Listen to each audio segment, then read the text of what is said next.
You're copying out that this is your passion, but it's not. Don't I seem passionate about this? I tell great stories. I bring great people to light. But so what?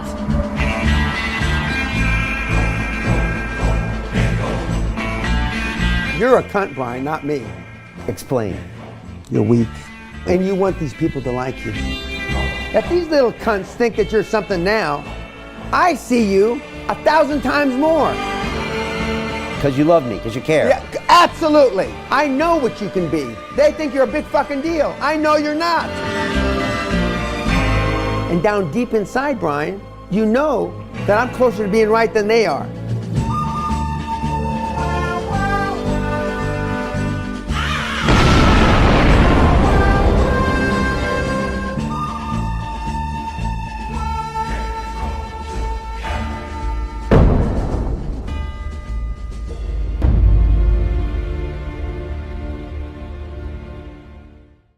My saga with the $50 billion man continues.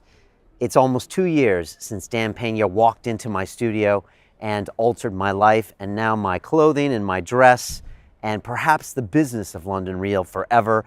And for that, I am grateful. Dan, well, they just don't make them like that anymore. And I always feel that he's a dying breed, and we need to soak up as much of his wisdom as possible before he moves on, because I just don't think future generations are going to be anything like Dan Pena, and I think we need him to a certain extent in our life, even though I equally love and hate Mr. Dan Pena. We get into it here. We go deep in this episode. At one point, we're yelling at each other. He calls me some choice names, and I ask, Dan, it's because you love me, and I believe he admitted that he does.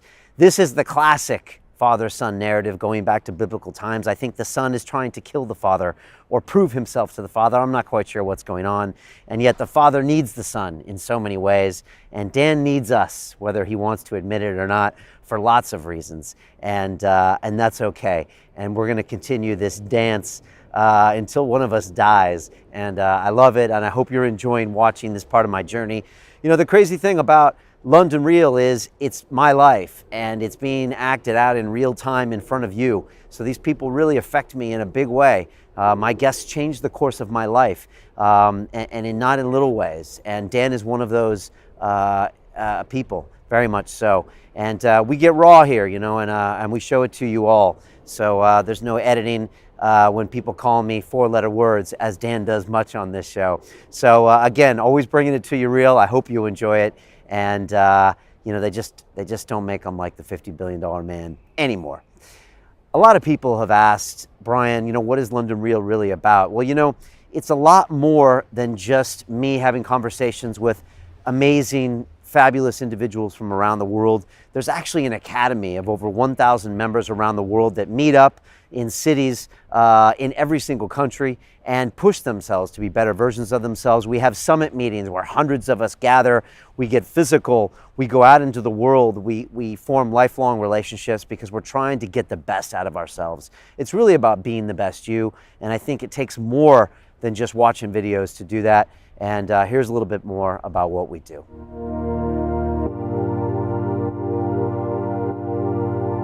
The entrepreneurial journey, it can be a lonely road.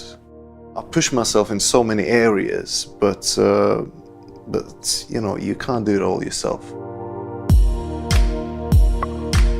The thing about the academy is, it's like, look, you have the ideas, you have the ability, you have the skill, and you have the sort of ambition for yourself. But when you have a group of people pulling you forward, it's so important. Accountability is what's missing from most of the programs or any gurus or any internet mentor that I had before. I wanted to get some accountability. I wanted to make myself accountable to a group, to you.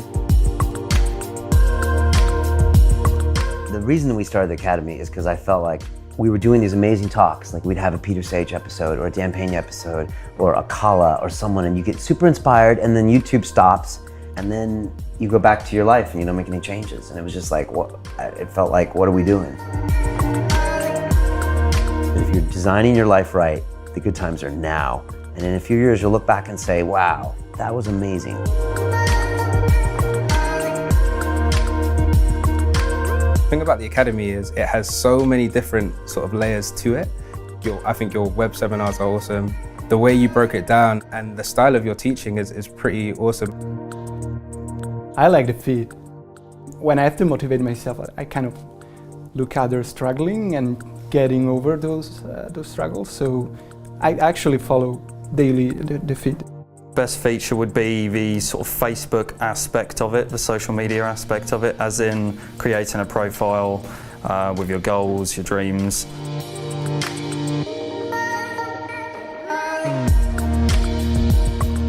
Everyone's on the same vibe, and we may be at different stages in our journeys, but everyone's on the same page at the end of the day. Everyone's really trying to push themselves and building the best you. It really resonates with me. And the fact that I'm committing a small amount of money and the fact that I'm actually trying to interact with those people means that I'm invested and means that I will keep it for the long run.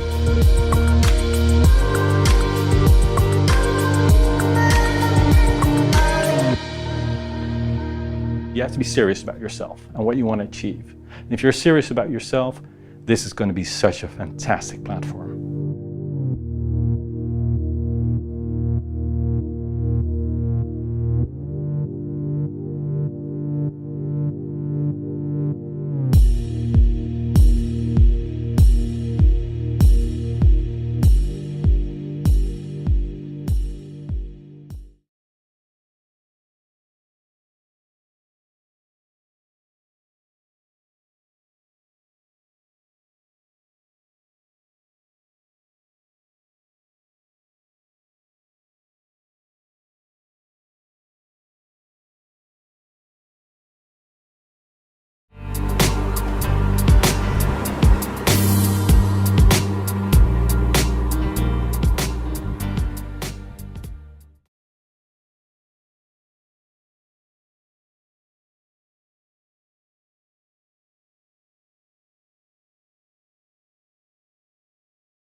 London Real, sponsored by Bulletproof.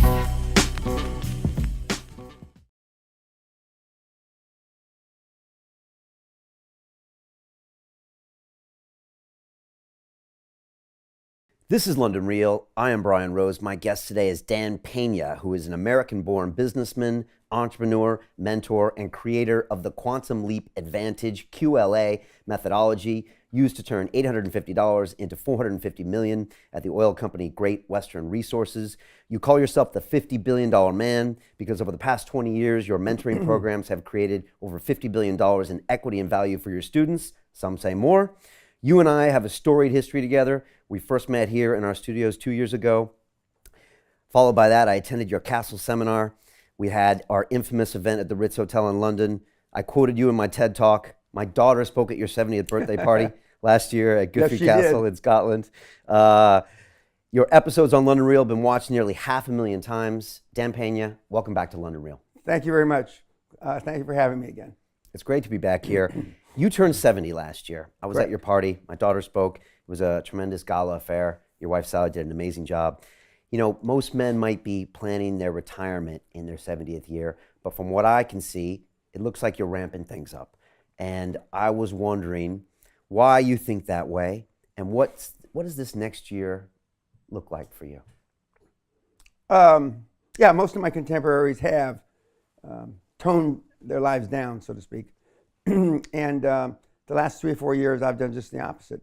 I didn't earmark 70 as to be a takeoff of anything special, other than in my 60s, I wanted to continue towards, from my middle to my late 60s, do more and more and be more and more, because as you've heard me say many times, QLA and Dan Pena are synonymous with being all that we can be. And 70 is just a year. I don't feel 70. I don't believe I look 70. I certainly don't act 70. So it should not be anything other than another birthday. But I am ramping things up, but I have been ramping things up basically since I first met you, or actually before we first met almost 2 years ago, and we sat for our first interview. And because I'm trying to continue to push the edges of the envelope. One of the new things in the seminar, actually, since you've been there, we've added, is that for the kids, and I call you all kids because I'm either old enough to be your father or your grandfather. The kids have to, in their weekly reports, which they have to register now daily, instead of weekly reports where they fill out the last day or two, it's daily reports that then they send me once a week. But you have to do something every day that scares you. And that's a takeoff from Helen Keller, who said, or not said, she was deaf, dumb, everything. She couldn't do anything. And she said every day she did something to scare herself. Well, if you and I had all those afflictions, just getting out of bed would be scary enough. And so I decided that one of the differentiations between the people that got the most out of the week-long seminar and the year-long free mentoring from me is people that really press themselves hard. So I translated that into they've got to do something and listed what they did to scare themselves every single day. What are some of those things that they do? No. If you can talk about them. We've got, a couple of them we can't talk about, but I mean, most we can talk about. We had a guy that went and jumped off, and this wasn't a daily thing, because it took him a week to do this. He jumped the highest bungee jump in the world. I recently bungee jumped a couple years ago, but I didn't jump off the highest. He sought out the highest, okay? Another guy sought out jumping out of a plane, and a lot of people jumped out of a plane. I have myself, without a parachute, and having a guy skydive to catch him. No chute, no backup chute, no safety chute. Well, I'd think twice about that. Although I've done it, I think twice. When I was younger, I think twice that, let's say Brian Rose is going to catch me. You know? I'm not so sure that would happen. So we have things like that. We also have things that, just for a person that has never made a cold call, okay, make 100 cold calls in a day. A cold call is defined by not ringing it and getting an answering machine, but getting through to somebody, having to get by gatekeepers, secretaries. Others are making financial presentations. And it goes from there. It goes all over the board. But you have to do it every day, something. So in a month, you're doing it 30 days. And we don't give off weekends, in case you don't recall. I mean, that's 30 times. So by the time they get to the second or third month, and they've done this, and give them the benefit of the doubt, something happens. So then when you did it 20 times in a month, you do this 40, 50, 60 times, you're a different person. You're a different person. For example, one of the scary things one of the guys did was to tell his in-laws to stay out of their fucking life. He and his wife. Now, just imagine, you're going to tell your in-law to stay out of your fucking life. You're fucking up your daughter, my wife. That's a scary thing. Some of the things are, a daughter's going to tell parents, I can't be there every weekend to come and see you. And they're not sick and they're not dying or anything like that. And so, but you do something that scares you, because what we've done now is we've developed a methodology to make people feel comfortable being uncomfortable. And that's a quantum leap, pun intended. Is that the essence of really what you do, is getting people to take more risk or to get out of their comfort zones, and then the wealth comes later? It's not just out of their comfort zones. It's to change your reality. Okay, your reality is different than my reality, and your followers' realities are all different. But it's to change your reality and to make yourself accountable. That's not just getting outside your comfort zone, making yourself accountable. Okay, not just accountable, not accountable to somebody else, accountable to you, me, yourself, because that's the ultimately that's the only person you should be accountable to, is yourself. And we grow up, in my judgment, wrongly, that we don't hold ourselves accountable enough. We just don't. We've learned to come up with reasons why we can't do this, reasons why it's okay not to do this, reasons why you didn't follow up on time, reasons why I told the guy I'd get back to him by Wednesday. It's now Friday. Oh, it's the weekend. I'll now get back to him on Monday. And life has gotten simpler now. With the internet and with email and the things where the communication is almost instant, you'd think it should be easier. But it's not. I use the analogy. 25, 30 years ago, you go in to buy a $100 million company, your due diligence would be 3, 4, 5 weeks, and it'd take you 3, 4, 5 weeks to close the deal. Okay, a month and a half, 6 to 8 weeks. With the internet, it should take less time because the information is instantaneous. It takes us twice as long to close a deal now. Twice as long. There's no reason for that. Things haven't gotten twice as complicated, but somebody has to put their name on the line. Somebody wants to push off the accountability. Somebody would rather have Brian sign off on it, so I go home early on a Thursday knowing you're going to come in early on a Monday and your signature will be on the document instead of mine, because I don't want to be accountable. And so life has become more tedious. And I see it in the kids that come to the seminar, that the kids come in stressed. And back in the 90s, the kids didn't come in as stressed. Do you think an entire generation hasn't been held accountable, that they've been told by their parents that everyone gets a blue ribbon and that everything is alike, on the social media, and that you see this lag, like you said? Well, it's actually started before that. Okay. But the manifestation of that now is in the millennials of today. But the millennials tell me, we lack social skills. We can't interrelate because we've hidden behind a computer all our lives. And that's true, and I see it. But as I was telling you last night at dinner, my demographics have changed from 10 years ago, it was 35 to 55 people that followed me, looked at my site. Now it's 20 to 35. So we've switched down almost a generation in age, because now the kids can see and gather information almost instantly. Nobody's making decisions any quicker, but they can see and they can gather this information. So I've got a whole new generation of kids that follow me. I think I told you that this last seminar, 24 people, we had 6 people over 40, 6, and we had 18 people that were 29 or younger. And we had a 13, an 18, and a 19, no, 15, 18, and 19-year-old. Now, the 15-year-old came with his dad, who was 53, who was the oldest in the seminar. And, but the kids are appreciating what they don't like quicker now. Do you think they're seeking out what they don't have, even if it's subconsciously? Because there's nobody in their life that's telling them like it is, that's straight. I'm not so sure it's subconscious. You know, a lot of the kids say that I'm the alpha father role model that they never had. I don't know if that's true or not. We'll know, you know, maybe after they put dirt on me. But I do know that I don't believe the kids lack intelligence. I don't believe the kids lack anything other than leadership and guidance. And the kids are looking for it. Now, mine's a special kind. No question about that. Yours is a special kind. Yeah. And I remember being in your castle in one of your trophy rooms with a lot of your animal heads on the wall. And I think I was next to your bear. It's a huge bear, and it's the bear that I think you ultimately stabbed. Correct. With your bare Killed hands. with a knife, yeah. And killed him with a knife. And I was looking at the bear. I just spent a week with you in the castle.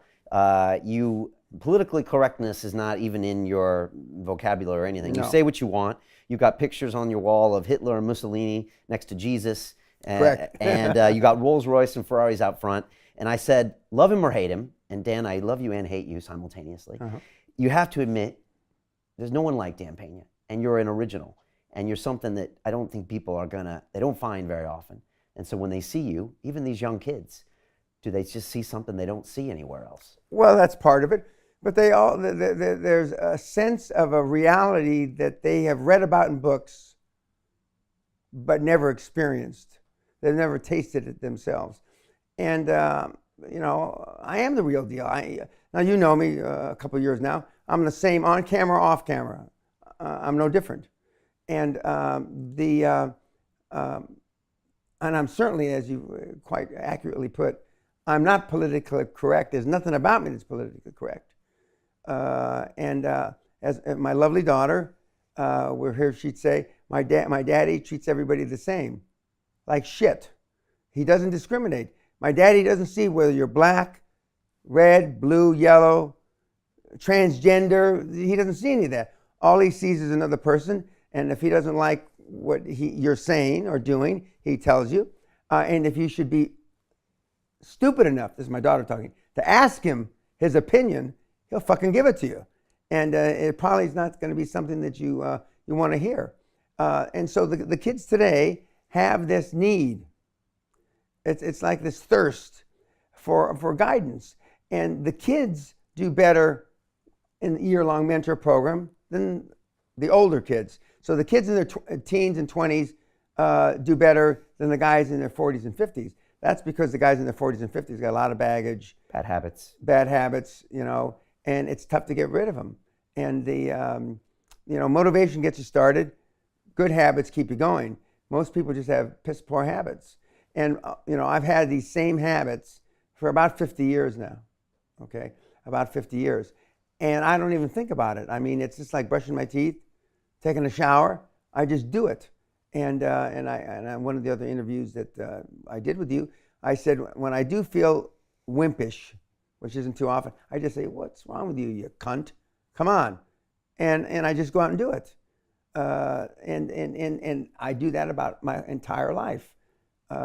Everything about it. And I know that if I hadn't built up these habits 20, 30 years ago, at age 70, I certainly wouldn't be doing this, because I haven't had to work in a long time, since my middle 30s. So half my life, I've had the wherewithal to not have to work. And a lot of people, a lot of reelers, ask me, how do you get up in the morning? What motivates you to get up in the morning? One of my goals for this year was to go to the gym twice a day. Not once a day, twice a day. And of course, I don't go to a gym per se. I have gyms in my home. So I got to walk 50 feet or 50 yards or something. So it's not like I got to get in a car. But, if I didn't, if I had to get in a car, I'd still do it. And because, working out is part of my lifestyle. And I mean, good habits are hard to come by. But what's even harder to come by are people that have good habits that you can be around. That's even tougher. Why is that? Because you are, as I've said before, you are the average of the 5 people that you spent the most time with growing up. That's normally your dad, your mom, blah, blah, blah. But show me your friends now and I'll show you your future. And most of the guys, not just watching this program, but most of the guys and gals on the planet, let's go out and have a drink after work. You don't say, oh, well, he's a high performer, she's a pisshead, that's not how you pick the group, is it? A bunch of guys get in a car or they get in the lift, go downstairs, walk across the street to the pub, right? Right. Well, next, if you think about it, okay, well, I really don't mind having a drink with those 2 people over there. So why don't you initiate the request and say, why don't you and I, the 3 of us, go have a drink? Let's say that they're your supervisors. They're people that you look up to. They're more successful than you are, as opposed to the way that you do it now. So people don't spend enough time selecting that peer group, even Correct. if they have the good habits. You're Correct. saying that's not enough. Yeah, because they go to default. Okay. What are some of your other good habits before we move on? You said, well, working out I know is one of them, but what are some of them, if you had to pick 3 or 4, that highlight you as a high performer? I never give tacit approval. What does that mean? Tacit approval is you say some bullshit, okay? And I don't say anything, I'm quiet. Or I might even consciously or unconsciously shake my head like that. That's giving you tacit approval that I either agree or don't disagree enough to open my fucking mouth. So then now you go away to tell the other reelers, well, Dan agrees with that. When that's bullshit. So I go out of my way. And that's not one of the things that scares me, but I go out of my way to make sure that if I hear bullshit, I tell them it's bullshit. That's a good habit in life because it just keeps you with the right people. It Correct. gets your message out loud and clear. Correct. And Okay. especially in my position, because a lot of people follow me, it's even more important.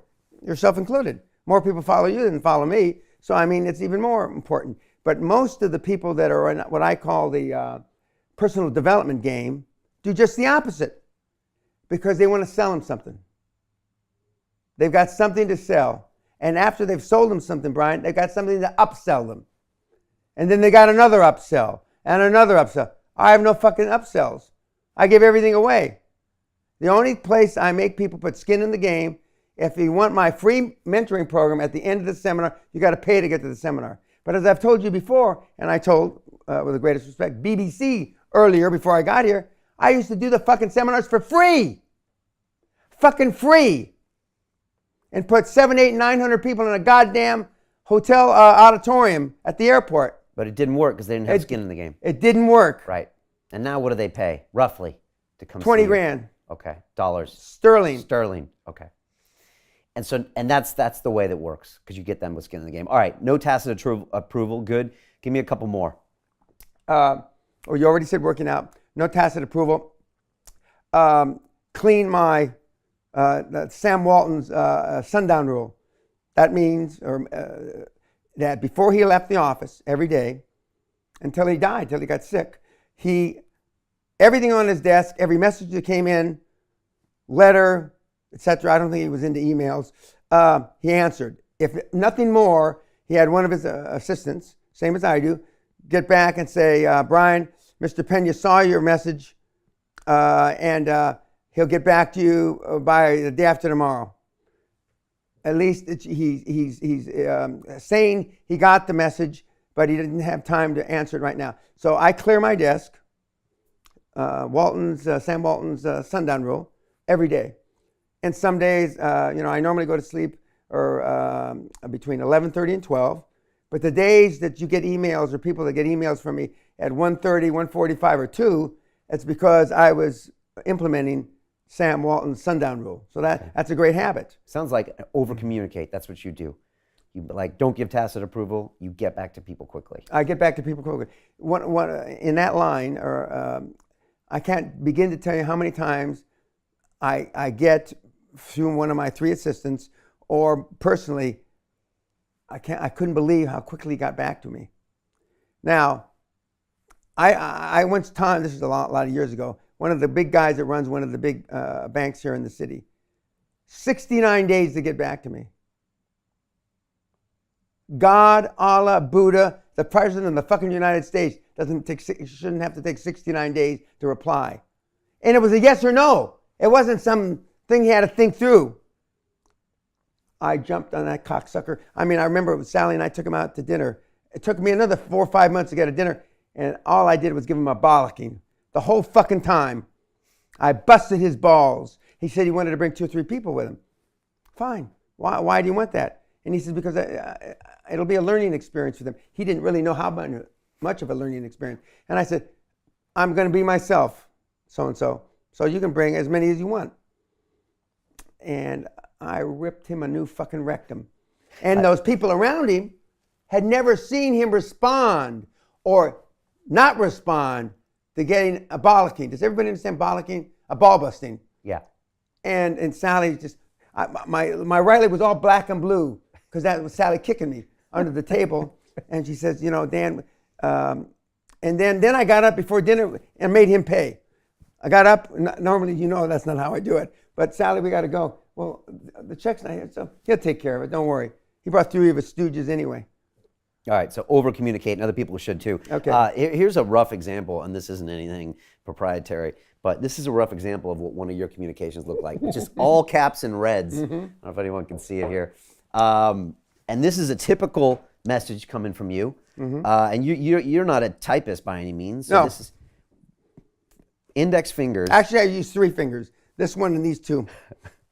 And you get these out in length, fast, to what, over 100 different mentees that you keep track of this year? Yeah. And over to everyone else, you've always been about over-communicating. Yeah. Because a lot of guys that are in the personal development business, which I'm not, but a lot of those guys, I don't know any of them that actually answer their own mail. And I answer my own mail. All my mail, I physically answer. Whether it's LinkedIn, I don't answer back too much on Facebook, but LinkedIn I do, and Twitter. I have messages, Peñisms that go out. I don't put them out, but I mean the responses on Twitter I do myself physically, and because one, people can tell whether it's me or somebody else. You could answer for me and put it in red font, but they know it's not me, because normally there's, you know, I have some 4-letter word in there to spicing up my reply, and I think it's important. It's just like I see people whenever I'm in these cities, like I'm here in London right now. I saw 7 people today. I saw 8 yesterday, because I want to keep my thumb on the pulse of what's going on. And one of the things that really annoys, too strong a term, annoys my assistants, I post my travel schedule, as they say, weeks in advance on my site. People, if they want to see me, and it's for free, all they have to do is email and make an appointment. I get people 48 hours before I arrive in a city that want to make an appointment. Now, what kind of preparation is that? I mean, did it take them 7 weeks to get the balls to ask my assistant to schedule a meeting with me? I doubt it. But those people then go on a waiting list, and I may or may not have time to see them. Is this one of your habits that you use for practicing success, as far as meeting with people, talking Correct. with people? And kissing frogs is the real habit. Right. Talk to me about the frogs, because Okay. one day in the castle when I was there, you showed up with the frog cufflinks and the frog. Oh, you got them on right now. Yeah, well, I have several pair of frog cufflinks. Frog ties. Frog. I don't have frog tie today, but What's with the frogs? Life, in my judgment, a majority of success comes from overexposure, a numbers game, and kissing frogs reminds me that I'm never too rich or too important to continue to meet people, look for opportunities, and turn over rocks, looking at no matter how important I am or people think I am, because I haven't had to work in over 30 years. And so I kiss frogs, and in the castle and our various homes, I have literally hundreds of little stuffed frogs, ceramics, silver, gold, cufflinks, ties, because I want to never forget that I've got to continue to kiss frogs, and the 95% of my time is spent on kissing frogs. 95. Now, many of those frogs are my own mentees that I mentor for a year, and in some of the mentees, I say with a chuckle, wish that I didn't kiss so many frogs and I didn't hold them accountable. But part of that kissing frogs process, when you're part of the mentor program, is I make you accountable. I remind you what you said you were going to do. And I'm not the kind of person that you say, I'm going to do this, that, and the other. You better do this, that, and the other. Otherwise, I'm going to bust your fucking balls. And you'll either do it or you're out of the mentor program. What the greatest thing about the mentor program is it's free. So I can toss any fucker I want out whenever I want. I wake up and I got a headache and I think about Brian. Oh, I wake up and I got a headache. I think about so-and-so. That's an exaggeration. But when it's free, and I could sell it, but I don't. Just like I don't sell the product. But it's kissing frogs is another habit. But the best habit, I think, I'm pretty sure, is I make myself accountable. And there's nobody I have to answer to. Nobody. Except the big man upstairs, okay? And some people say that my list is already too long to make up for. So I'm not sure I'm even accountable to him. But I make myself accountable.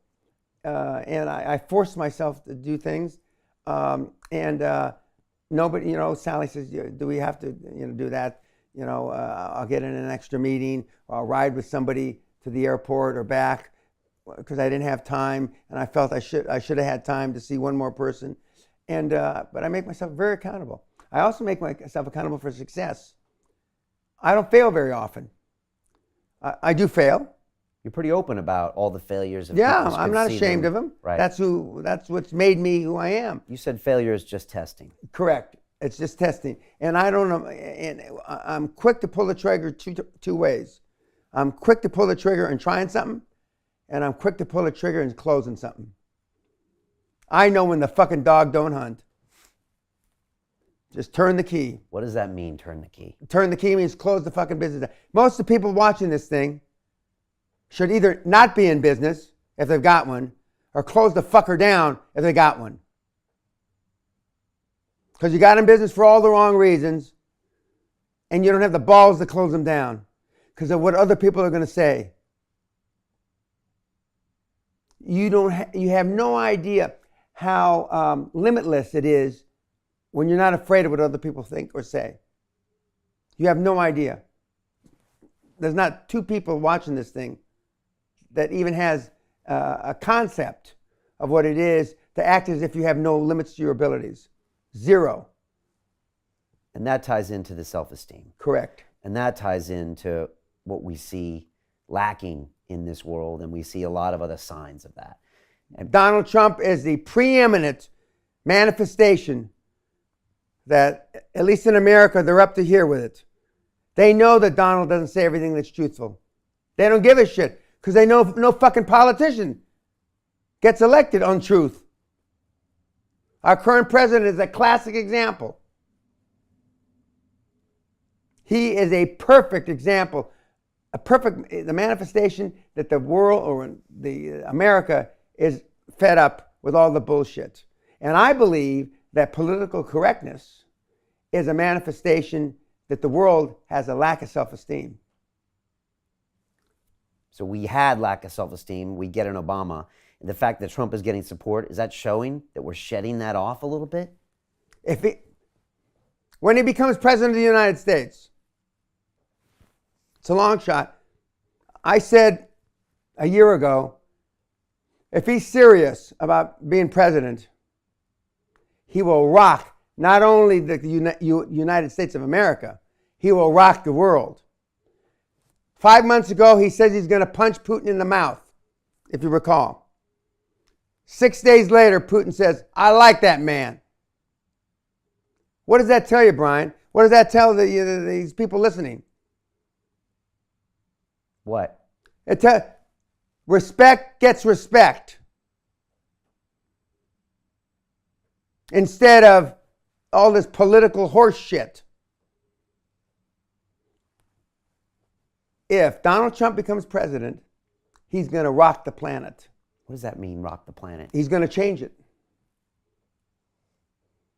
You said to me last night, you don't care what anyone thinks of your opinion of them. Correct. You don't want their respect. And yet by doing that, you get all of their respect. I don't want anybody's love. Everybody loves me. I don't give a fuck if these p-heads watching this thing like me.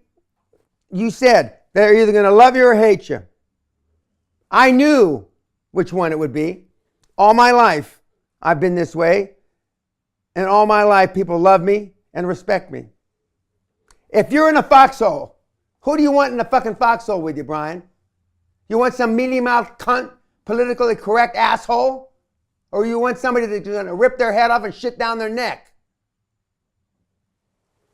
Trump's that kind of guy. I don't agree with everything he says, but he's that kind of guy. And he's a sign that people want someone to give it He's to him a sign. Because that's what... From Allah above. Because whether he gets elected or not, the fact that he is in the polls Absolutely. tells us so much about ourselves. Yes. Because people hate themselves, right? Is that what the thing is in America? They walk around and is it just this lack of accountability, no self-esteem, and everyone is just mediocre, walking around with no... And the U.S. has more self-esteem than all the other countries put together. Should, or it does. It does. Right. And It yet it's got does. the biggest problem as well. Yeah, that's there's two sides of the sword, you know, and he is showing the future. I mean, it's right there in front of us. And if Trump got to be president, Allah doesn't even know who's going to be the next prime minister. I mean, it's going to, he'll rock it. Now, whether he does or not, I don't know. But the other side of that coin is Bernie Sanders. God help us. He was a fucking communist 35 years ago. Now he's a socialist. He's in the Senate for 15, 20 years. And he's kicking Hillary's ass. What the fuck does that say? I mean, the U.S. is ready for change. They're so fed up. And the U.S. gets a cold or sneezes, the rest of the world gets a cold. You know, Trump gets elected and we see a wave. I'd love to see Bernie run against Trump. Because either way, the world's going to change. It'll change better for me if Trump's elected. You said you've been like this all your life. Correct. I want to know, how does Dan Pena, get created? Where did you grow up? Who were the parents? Why you? I met your brother at your 70th birthday party. Correct. I really like him. And what does he say when he was asked? I don't know if you asked him. They said he's a high performance guy. He's deputy assistant chief. He's the number 2 or 3 guy in the largest fire department in America, LA County Fire Department. Yeah. He went up the ranks. I want him in the foxhole. Oh yeah, with us. He's an alpha male as well. Yeah. But he said, if my father had beaten me more like he beat my older brother, me, I'd have even been more successful. If my dad had beaten me like he beat Danny, beaten him more, not less. And some of the people watching this fucking thing, their father has never slapped them. Some of the people watching this fucking thing have never been in a fist fight, let alone had the shit kicked out of them. Some of these people watching this fucking thing have never said shit if it was in their mouth. Some of the people watching this goddamn show, their future is going to be no better than their fucking past.